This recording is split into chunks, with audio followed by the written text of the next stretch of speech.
All right, rock and roll. Awesome.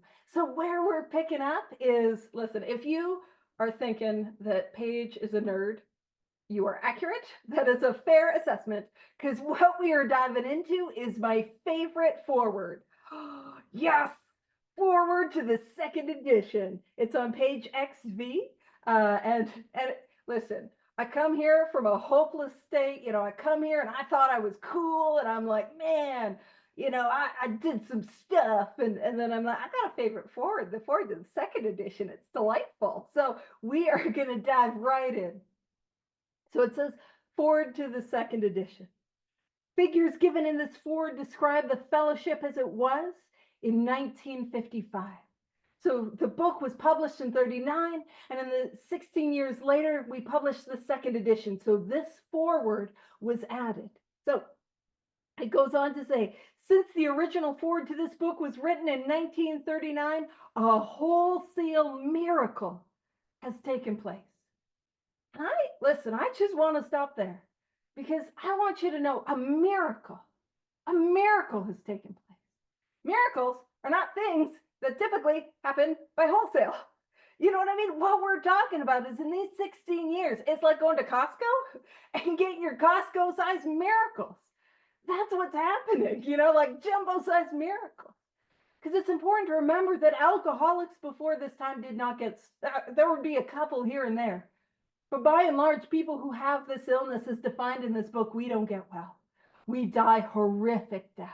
We die alone. We die destroying our families, destroying the lives of those around us. That is how we die. But now what we're saying is a miracle. And what is a miracle? Permanent contented sobriety. Nothing less than that. That is what has happened. A wholesale miracle has taken place. And man, that is incredible. And wholesale, Costco. I know. At Costco, you gotta have like Costco. I am not a Costco member. That requires a level of adulting that I have not attained yet. But listen, I love it when people take me and we get to go have free samples. But the barrier for entry to Costco is a Costco card. The barrier for entry to recovery is just willingness to take these actions that I don't want to take. So, I mean, you let me know which is easier to get, willingness or a Costco card. You let me know. And then if you get a Costco card, take me. I like going for the samples. Alrighty. All right. So it says our earliest printing voiced the hope that every alcoholic who journeys will find the fellowship of Alcoholics Anonymous at his destination. Already, continues the early text, 2s and 3s and 5s of us have sprung up in other communities. And what we're referencing is page 162 of this book. And we don't have to go there, but if you want to make a note, it's page 162. And it's the chapter of Vision for You. And the chapter of Vision for You is sharing Bill Wilson's vision. Bill Wilson had a profound spiritual awakening in the town's hospital. And he realized that maybe, just maybe, he could help other alcoholics.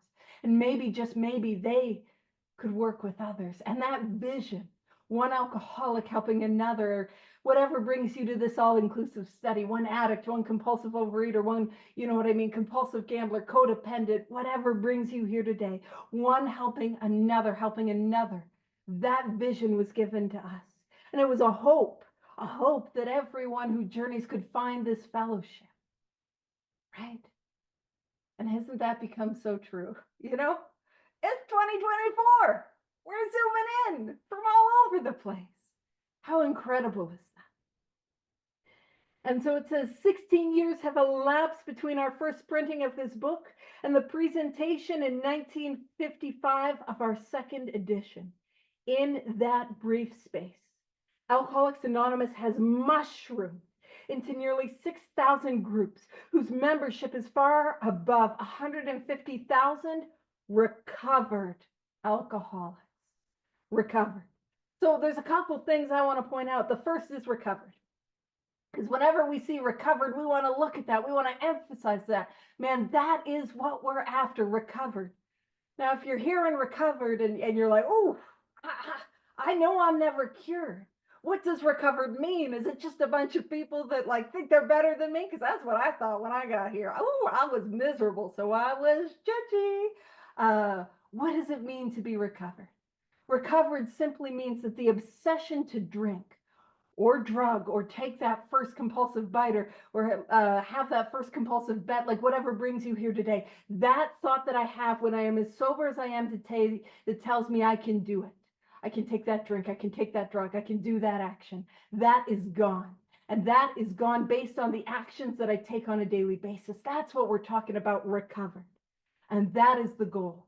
That is the hope. That's what I need. Nothing less than a spiritual awakening. And I'm going to continue to relapse. Now I'm gonna talk about mushrooms. Not a whole bunch, just a little. Because mushrooms, where do they grow? They grow in the dark. You know what I mean? And to mushroom, of course, you can have the mushroom cloud, which is that, like, where it like grows like that, like ballooning out. But I don't know if you've ever had like a problem with a fungus. They grow really quickly. So it's talking about the quick growth. But I just love that we're talking about, it's not, I don't think it's a plant. I think it's a different type. I think it's a fungus, its own thing. I don't know. I'm going to get like some horticulturalists and botanists really angry at me in the chat. But what I'm pointing out is that the mushrooms grow in the dark. And the book, Alcoholics Anonymous, meets me in the dark. A 12-step recovered member meets me in the dark. Do you know what I mean? That's where those who are suffering are, in the dark. And that's where we go when we find them in the dark. And then we get to come out into the light. And the light was already there. And some of you are going to be like, yeah, but what happens when you put mushrooms in the light? Listen, I didn't go to botany school. I don't know.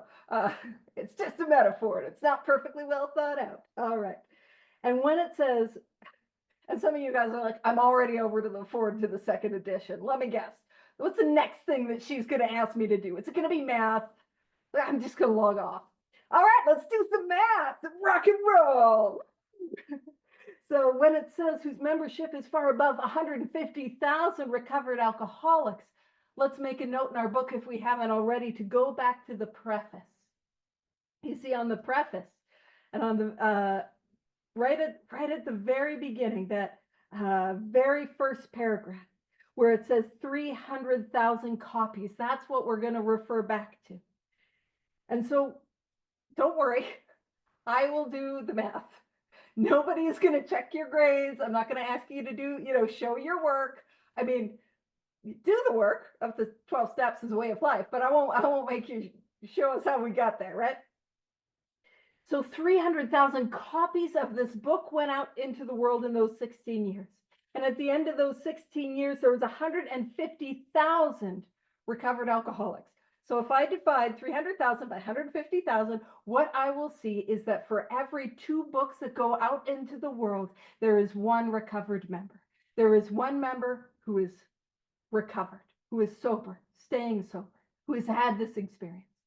And so, based on those very, very, very rough numbers, not every alcoholic got a book, not every book got to an alcoholic, but based on those very, very, very rough numbers, what I see is approximately a 50% success rate. 50%. And that is math. And listen, if you're here and you're like, whoa, 50 is not great. Hold on. What I want to point out, we'll get there, probably not this week, probably next week, based on how I go. We're going to see that the number was actually far higher than that. But one of the things I want to point out is, before I come to the rooms of Alcoholics Anonymous, or before I come to the rooms of whatever 12-step fellowship you're a part of, what I want you to know is that I have a 0% success rate. I am rocking a 0. I got nothing that has worked. That's why I'm here. And listen, if you're wondering, if you do not have anything better to do, and if you do have something better to do, thank you for coming. So glad you're here. But if you're like, man, my illness is so bad, I got to listen to her natter on for an hour, listen, you got a 0% success rate before coming and listening to me. And so, but also, if you hear that 50%, you're a little like, I don't know. What I want you to know is this is my experience. While I do love statistics and numbers and spreadsheets, I don't have the attention span to sit down and make spreadsheets. So I haven't done my own numbers or my own math, but here's what I can say without fail, is that I have never seen anyone actively engaged in this 12-step way of life relapse, ever. I've never seen it. And I've been doing this thing for over 14 years, and I've never seen it. That isn't to say it couldn't possibly happen. And it's definitely not to say I haven't seen people relapse, because I have. But I've never seen anyone in the middle of this, doing this work, living this way of life, pick up a drink or pick up a drug.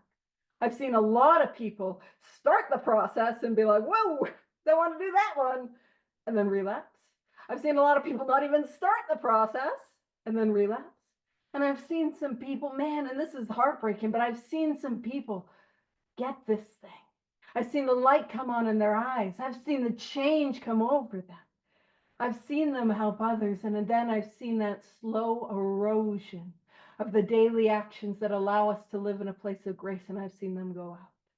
But my experience is I have never, and I mean never, seen anyone in the middle of this deal drink again, use again, relapse. Never. So that's just to, like, if you're like, I'm not a fan of the math, I'll soften it with experience. Come for the hopelessness, and you're not staying for the math. I know you're not staying for the math, but stay for the shenanigans. We can stay for that. All right. So it says, now this, listen, if you're like already over, fair enough, but like this is where we get into the geography portion. Some of you guys are having school flashbacks. You know what I mean? Like, oh no, and some of you are having flashbacks from when you weren't in school and you were taking drugs that give you flashbacks. You know what I'm saying? But like going back to school, right? But I love this. So groups are to be found in each of the United States. So in all of the states, groups were found in only 16 years. This is obviously before Zoom. This is obviously before the internet. You know what I mean? This has been a massive growth all over the United States, and more than that, it says in all of the provinces of Canada. It didn't mention the territories. Some of you Canadians are like, what about the territories? None of it wasn't a thing yet, but you remember in school you had to color in the Northwest Territories? Oh my goodness. That's some flashback for the Canadians, you know, like school. And it says AA has flourishing communities in the British Isles, the Scandinavian countries, South Africa, South America, Mexico, Alaska, Australia, and Hawaii. So we are seeing that this thing was beginning to grow across the world.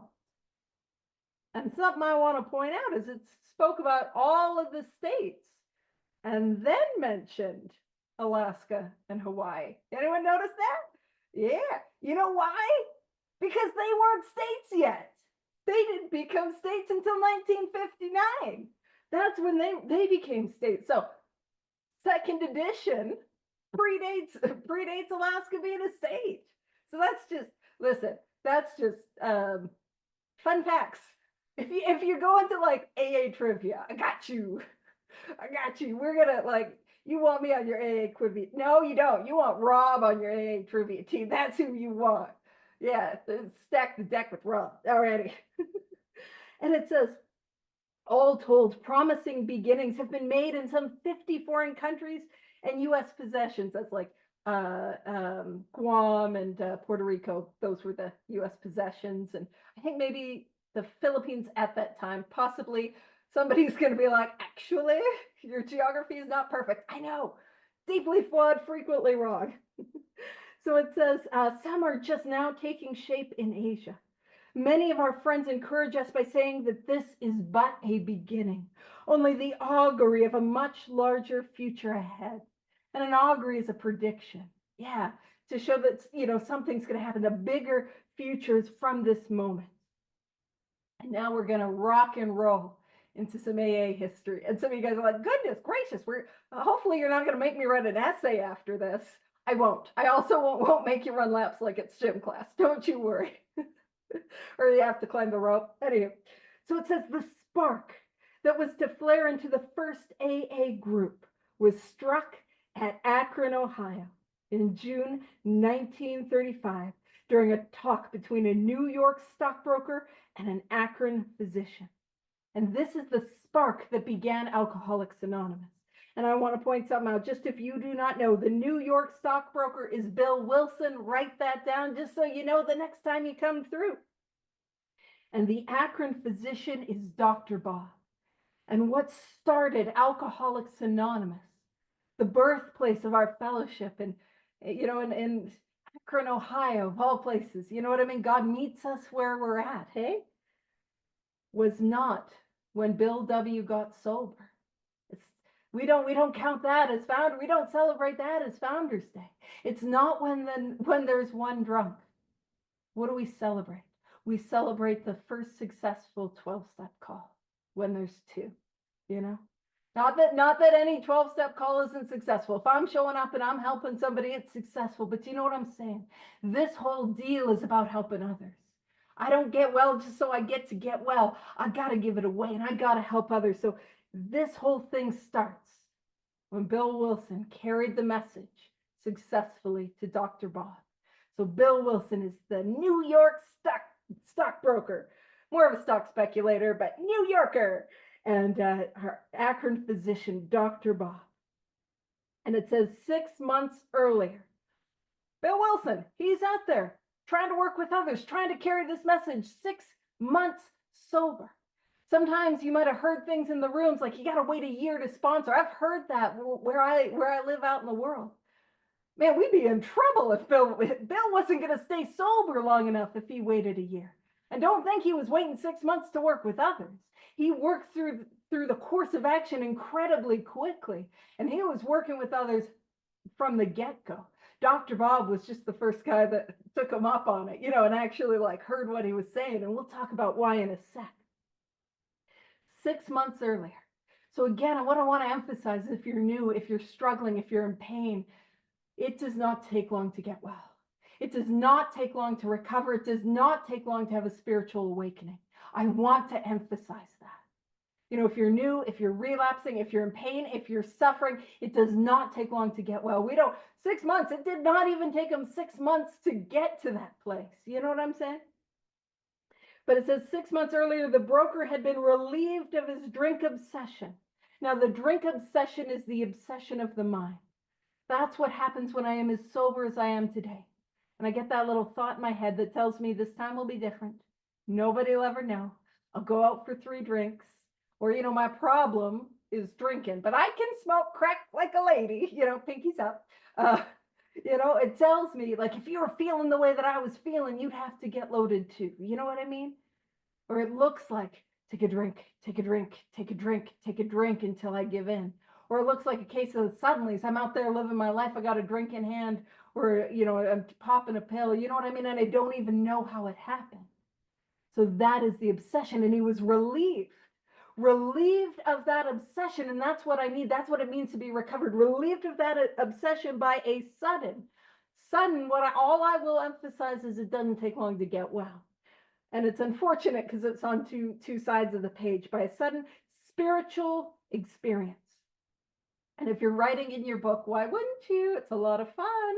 I hear it's what all the cool kids are doing. If we're having the whole school experience today, might as well bring it back to bullying. If you don't write in your book, somebody's going to spread a rumor that you eat your boogers. Just weird. So if you're writing in your book, I know. Where's Terry? We need somebody to balance me, and we need an adult. It's Rob. Rob is our adult. So sudden spiritual experience. And in 12-step, our solution is the spiritual experience. So you can make a note, you can write that is our solution. That is what I need. That is what I'm after. And it says, following a meeting he had with an alcoholic friend, and his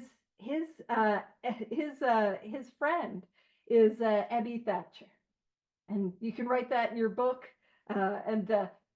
We'll talk about Abby Thatcher here in a bit. But if you want to hear about Abby Thatcher and you want to remember him, his middle name, Throckmorton. Abby Throckmorton. Sure, delightful. You'll remember him forever. Throckmorton. I made a little sticker design. Throckmorton.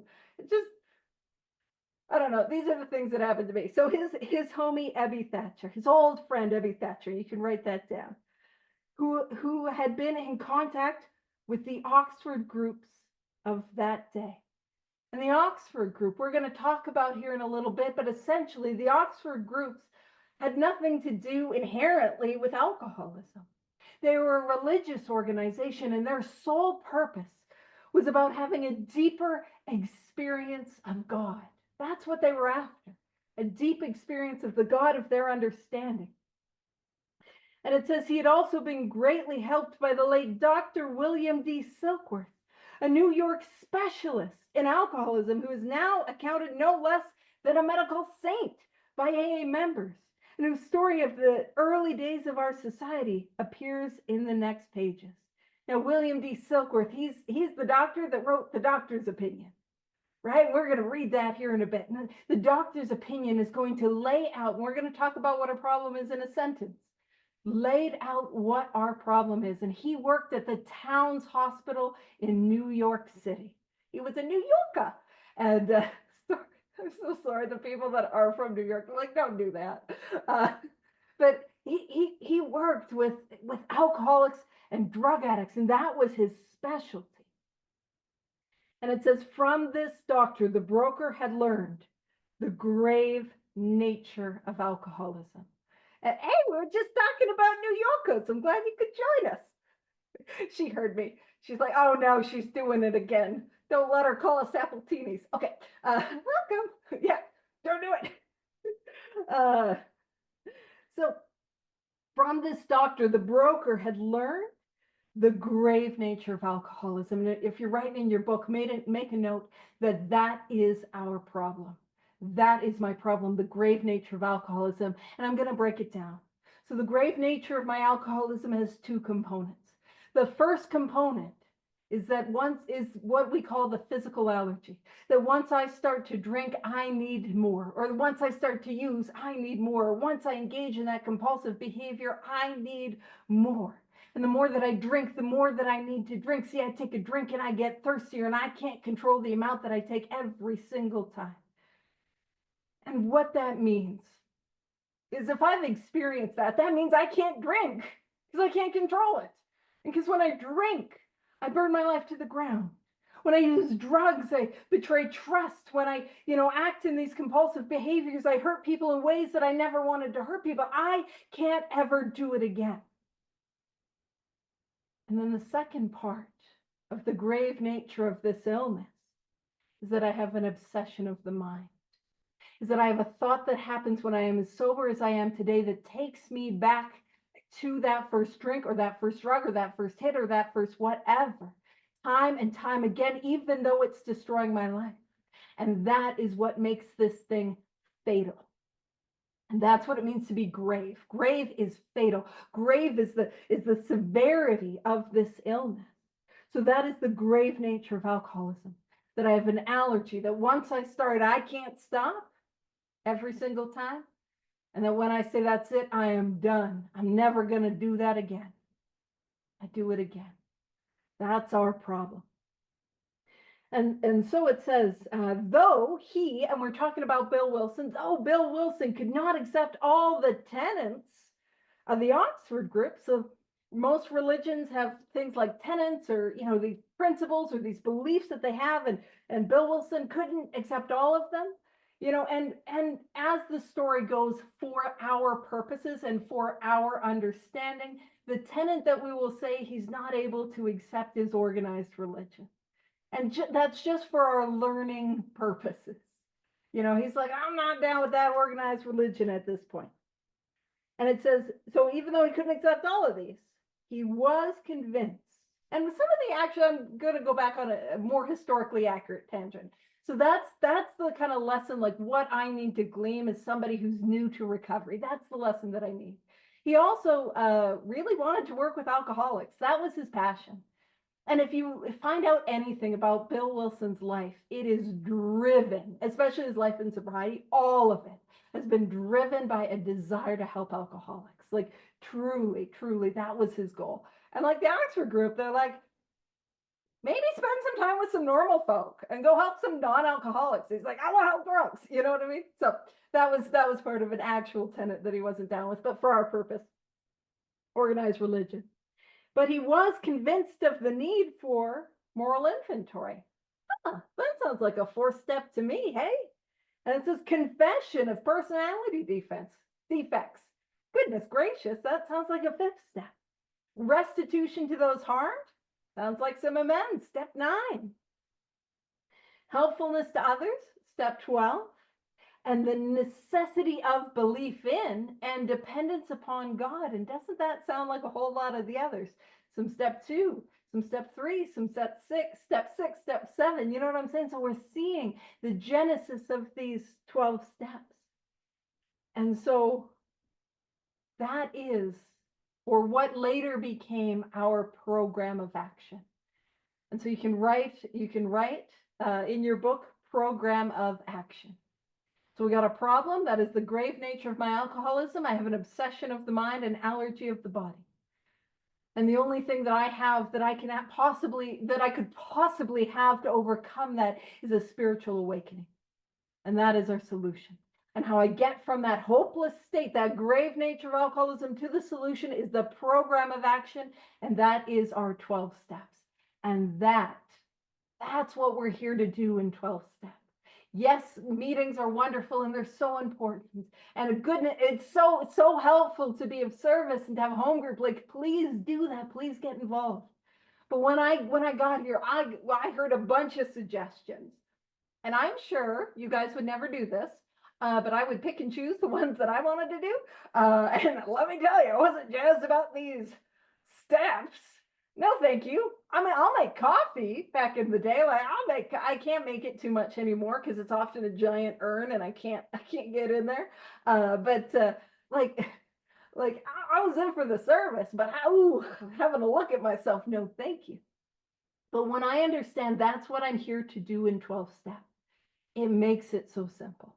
Now I breezed through that history. And so we're gonna slow it down and I'm gonna explain it just a little bit slower, just so that we can all kind of follow it. And this is a little diagrammy thing that I made, and if you're interested in it, I'll definitely put it in the WhatsApp chat, and we'll go through some of the history. And you can go to some of these pages in your book if you want. And where our story begins is on page 26, and it's with this handsome fella. Oh, and by the way, that's a thing that I'll do as we go through the historical figures. I'll be like, Roland Hazard, handsome devil him. Hazard a guess as to whether he's an alcoholic? He is. See what I did? Puns. So sorry. So Roland Hazard on page 26, it talks about he's a certain American businessman.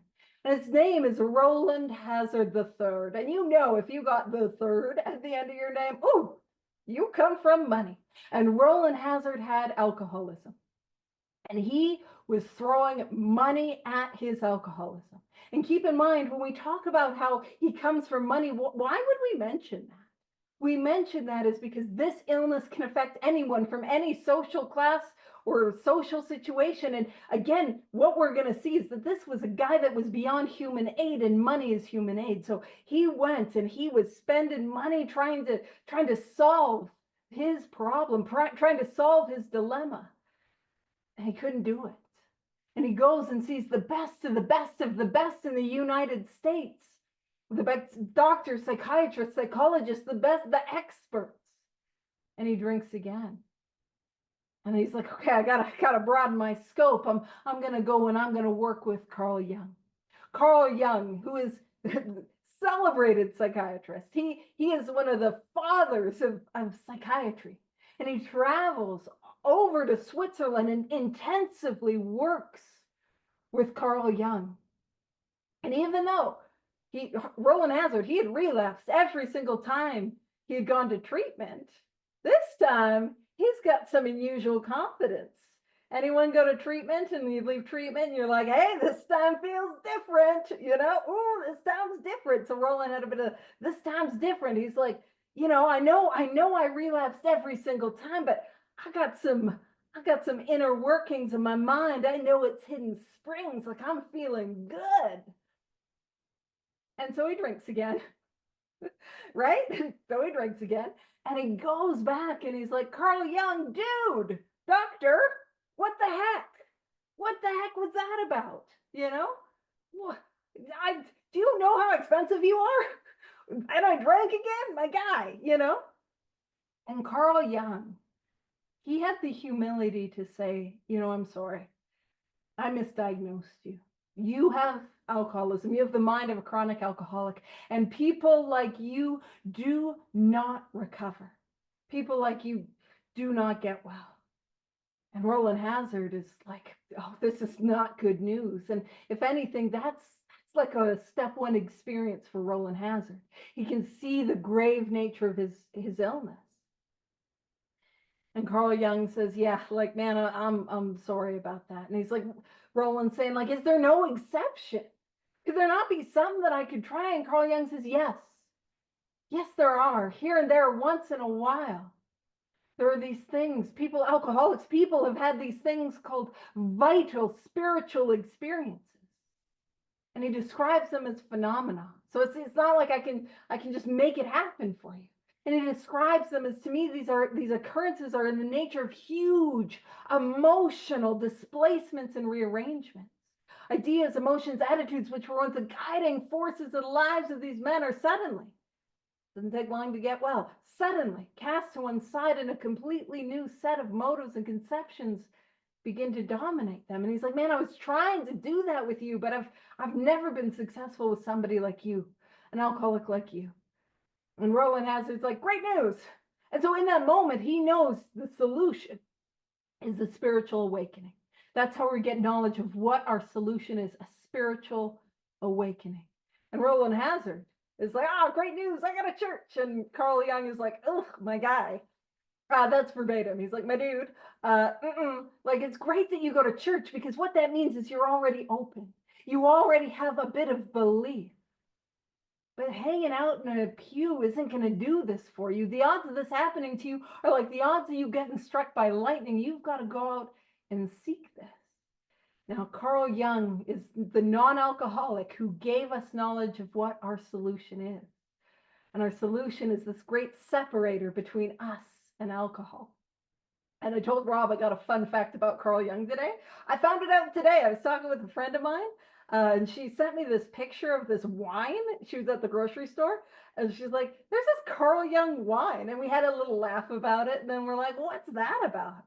And it's this de-alcoholized wine. And we're like, why would it be? Because clearly I go down the rabbit holes. Why would it be named after that? Well, in 1908, Carl Jung was awarded a patent for de-alcoholizing wine, taking the alcohol out of wine, which I got so excited when I found out about that. Not because I'm going to drink de-alcoholized wine. I'm good. But I just love the same man that gave us knowledge of what de-alcoholizes me. Like, I always have alcoholism, but what gets me the freedom is the same guy who came up with that. So I just thought that was a fun little fact. Some of you guys are like, over the facts, over the fun, which that's no fun. All right, so Roland Hazard, he's got to go out and find it. And so what was growing in popularity at that time was a group that was known as the Oxford Group. And it was started by a gentleman by the name of Frank Buchman. And he was a gentleman, and I won't go into too much of his story because it's a little like unneeded, unnecessary information. But he had a profound spiritual experience, and his profound spiritual experience began when he realized that he might be wrong and that he needed to make an amends. And from his experience grew this Oxford Group, and they had nothing inherently to do with alcoholism. That wasn't their deal. Their deal wasn't sobering up drunks. Their deal wasn't trying to manage drug addicts. They just wanted a deeper experience of the God of their own understanding. And what they had was a series of actions that any human being could take that would produce a deeper experience of God. And those actions later became our 12 steps. That's where we got them from. So that's our program of action, the 12 steps. Now, Roland Hazard, he shows up to the Oxford Group. He doesn't have the best motives. The story goes, he just wanted to give his mother a couple happy memories before he inevitably died of this thing. But he gets involved, and he's starting to stay sober. And then he goes and he's gonna summer in Vermont because I got the money, gonna summer in Vermont.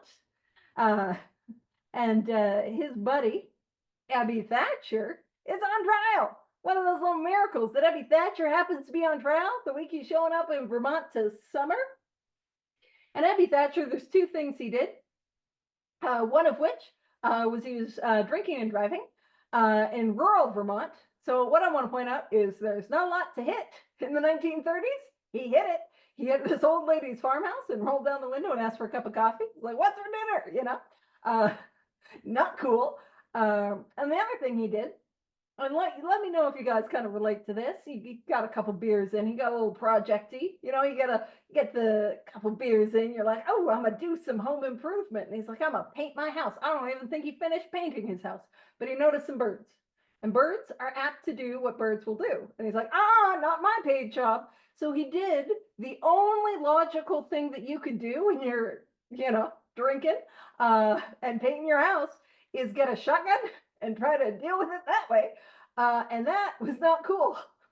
Also not cool. So he was in some legal trouble. And he was standing before this judge. And on page 9, you'll see where Abby Thatcher talks about how 2 men appeared in court persuading him to suspend his commitment. And there were 3 that showed up over the course of 2 days, but one was Roland Hazard. Roland Hazard showed up, and he shows up, and the judge was the father of one of the other gentlemen that showed up. And, I described this in the 1930s. Listen, they didn't have a whole lot going on in terms of entertainment. And this is like rich Vermont. And so this is the visual I have in my mind. And I want you to know that the visuals in my mind are not always historically accurate. But I'm imagining Real Housewives of Vermont. You know what I mean? Like, I'm imagining the gowns and the fights and the gossip and the drama. And even though they didn't have TV, like the confession room confessions, like that sort of thing. And I bet in Vermont at that time, everyone would have heard about Roland Hazard and his exploits. And did he go? He went all the way to go to see Carl Jung. You know what I mean?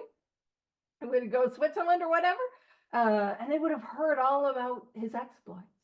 But they probably also would have heard about his sobriety. And the judge said, Abby's got to be sober on Monday, but I'll let him go in your care. And I wonder if it is perhaps possible that our guy Roland Hazard was a bit of a demonstration of the change that had happened in his life. So Abby Thatcher, and keep in mind, maybe not the best motives. Maybe he didn't want to go to jail for 6 months, and that's the only reason he's doing this sort of thing.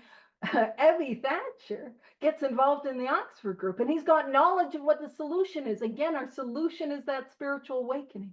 And he's got knowledge of what the program of action is, what later became our 12 steps. And he takes these actions and he begins to stay sober. In fact, he's 2 months sober, and he shows up to carry this message to our intrepid hero, Bill Wilson, Billy Debs, our homie. And Bill Wilson had been to the town's hospital, and we can see his hospitalizations on page 7. And we can see the information about what his problem was as well on XXVIII, but page 7 is where we see him hospitalized. Now, he's actually hospitalized 3 times, but in the story, he was hospitalized twice.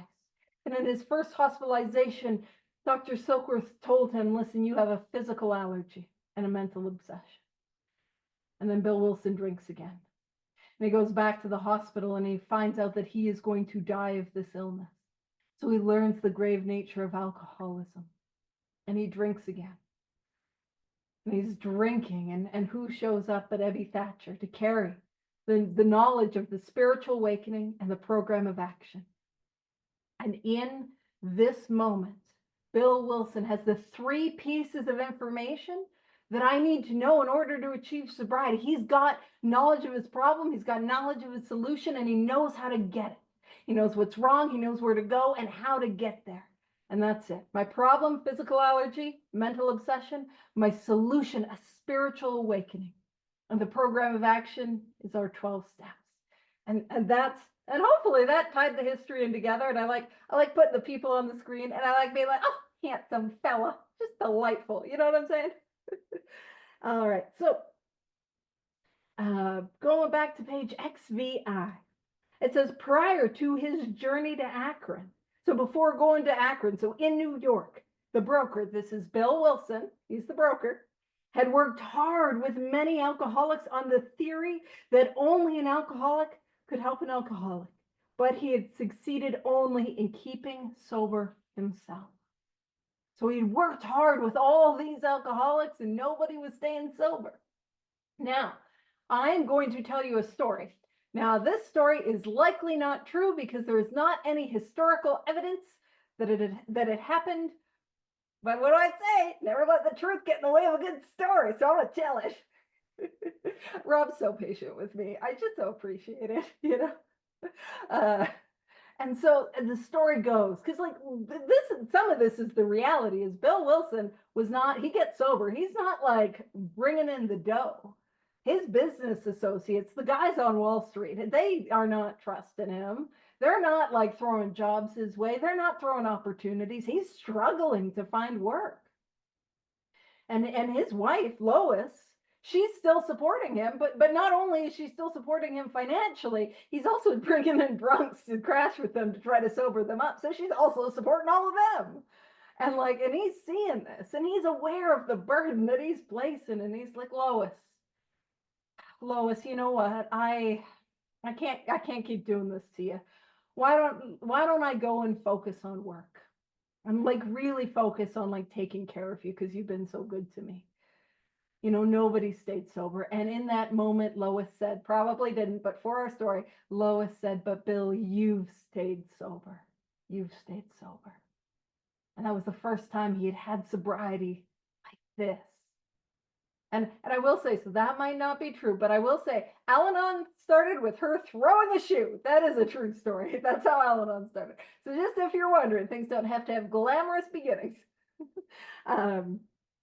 But he goes back to Dr. Silkworth and he's like, Silky, my guy. I'm just assuming they got real informal. Silky, my guy, I'm working with all these drunks. Nobody's getting sober. What up? And so Dr. Silkworth is like, please stop calling me that. I'm just kidding. Dr. Silkworth's like, listen, Bill, what are you doing? Are you starting? I have a feeling you're starting with that spiritual awakening. You're telling me you're going hard with these guys about the spiritual awakening, the white light spiritual experience you had. And he's like, of course I am. Dr. Silkworth's like, don't do that. Don't do that. Drunks don't want to hear that. Why don't you start with telling them from your own experience what I told you?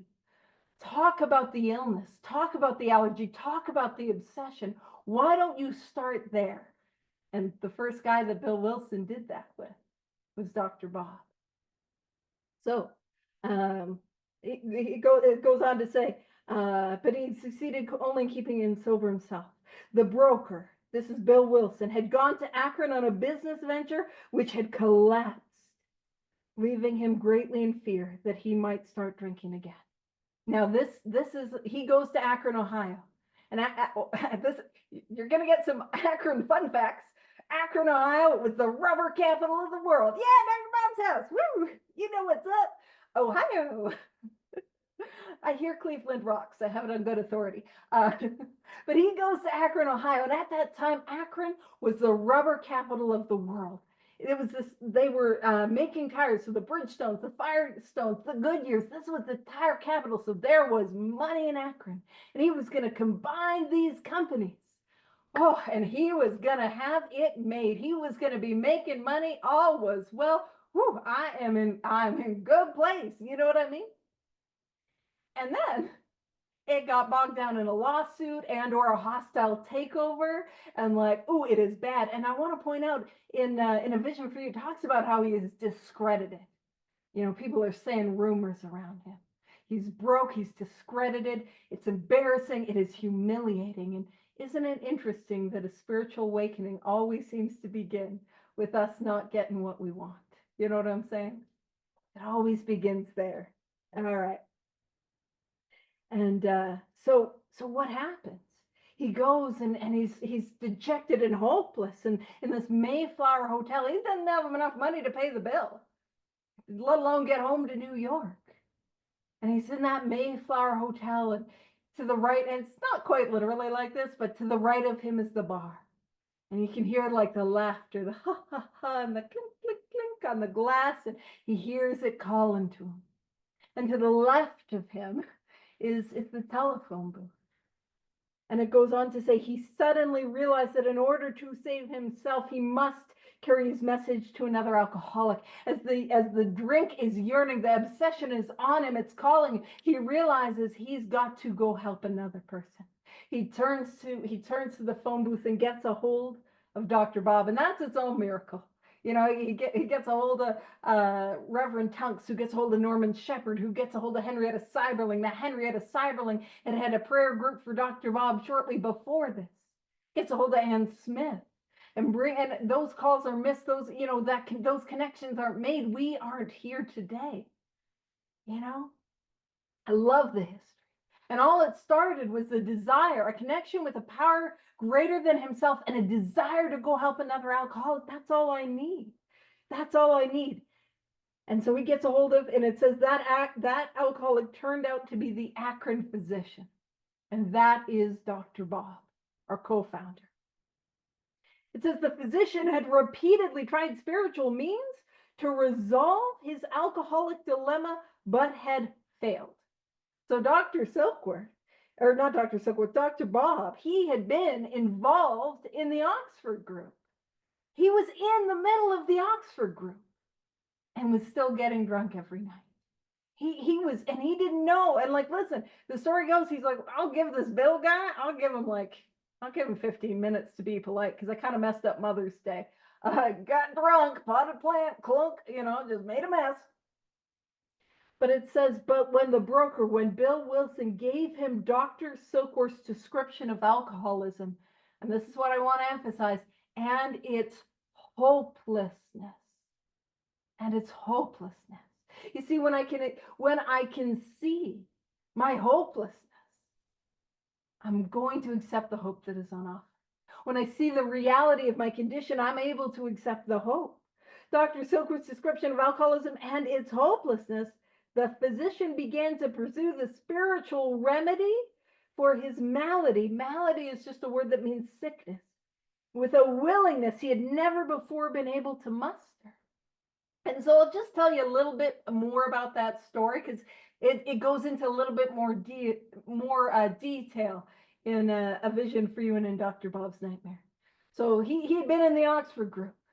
But Bill Wilson shows up, and Dr. Bob's like, yeah, you're the first person that ever spoke my language from your experience. Man, I read everything and anything that I could find on this. Dr. Bob suffered from insomnia. He couldn't sleep, so he had time to read, you know? And so he read everything and talked to everyone. And he's like, man, nobody, but you're the first guy that knows me from your experience. And he's like, all right, I'm willing to do this thing. I am willing to do all of it, not amends, but all of it. You know, anyone ever been there? You know, I'm willing to do all of it, not that, but all of it, you know? And so what happens is he does some of it. We talk about half measures avail us nothing. What does that mean? That means doing some of this, not doing all of this, and I will drink again. That's what that means. And so he goes to a business conference in Atlantic City. He goes on a rip-roaring bender. You know, who would have thought? He goes on a bender. It is bad, it's bad. And he gets, you know, ends up back in Akron. That's a whole story. He ends up back there, and the next morning he has to have surgery. He has to like perform surgery, and they give him a goofball or two. That'd be like a benzo, goofball or two, and they give him a bottle of beer because he was having withdrawal symptoms and he's shaking. And it's not polite to do that while you're performing surgery. Just if you're wondering, I'm not a doctor, but listen, I did write a couple of my own prescriptions a time or two. You know what I'm saying? I want a steady hand. And then he was gone. He was gone for the rest of the day. And they're like, oh no, the allergy must have taken him. But he came back, and what he had been doing was he was making all the amends that he was afraid to make.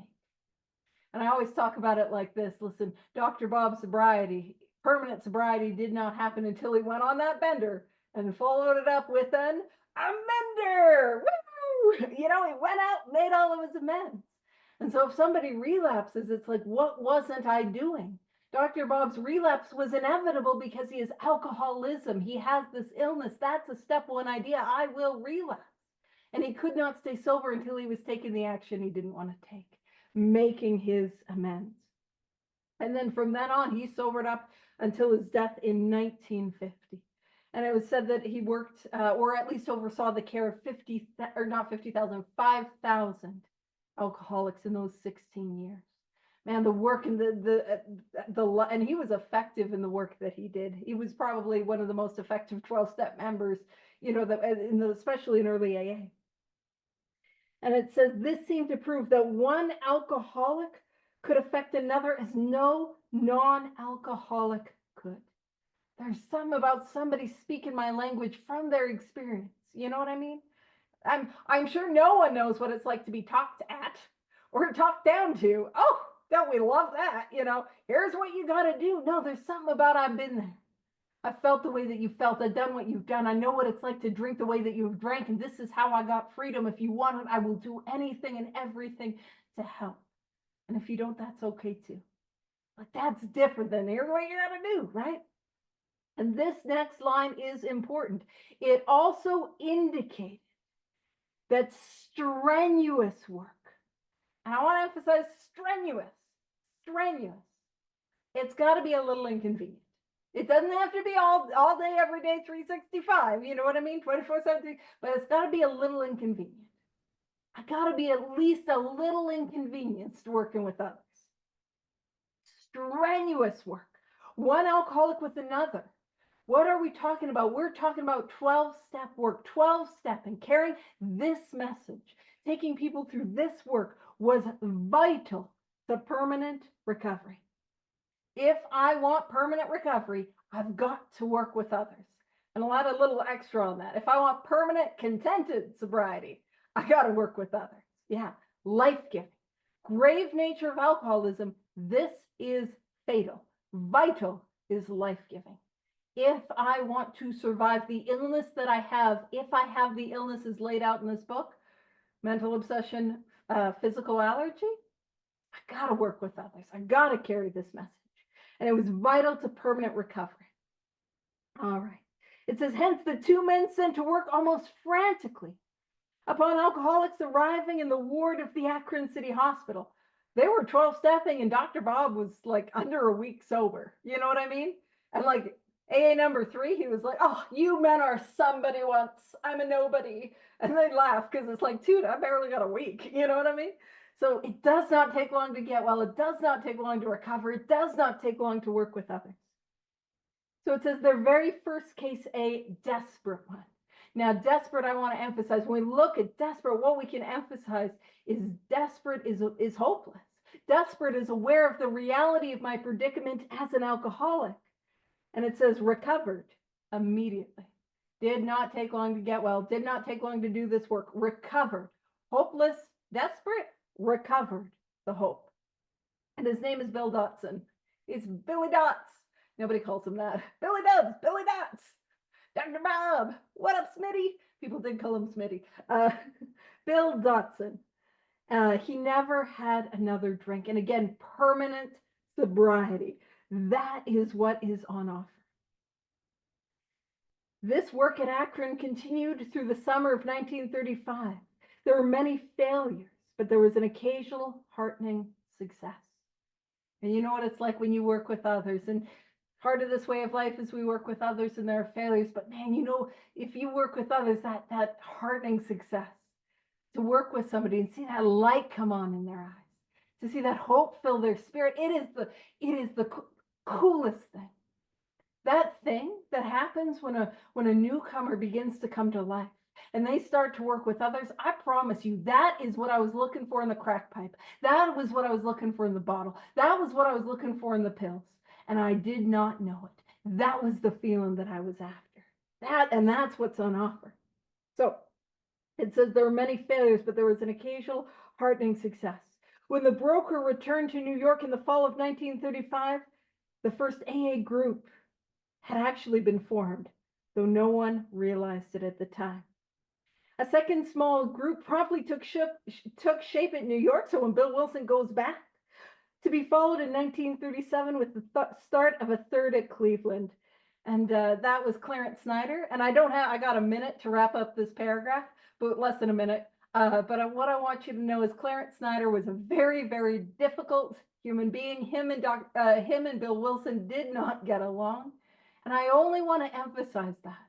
It's because if you find that there's difficult people in your home group, difficult people in your meetings, man, God uses difficult people. The presence of God is in there, is in with them. And I can disagree with how they do things, but maybe there might be a time or two they might, like Clarence, he gave us the word sponsorship and that sort of model. Like, Clarence, my guy. He probably would have been equally annoyed by me. So besides these were scattered alcoholics who had picked up the basic ideas in Akron or New York, who were trying to form groups in other cities. By late 1937, the number of members having substantial sobriety time was sufficient to convince the membership that a new light had entered the dark world of the alcoholic.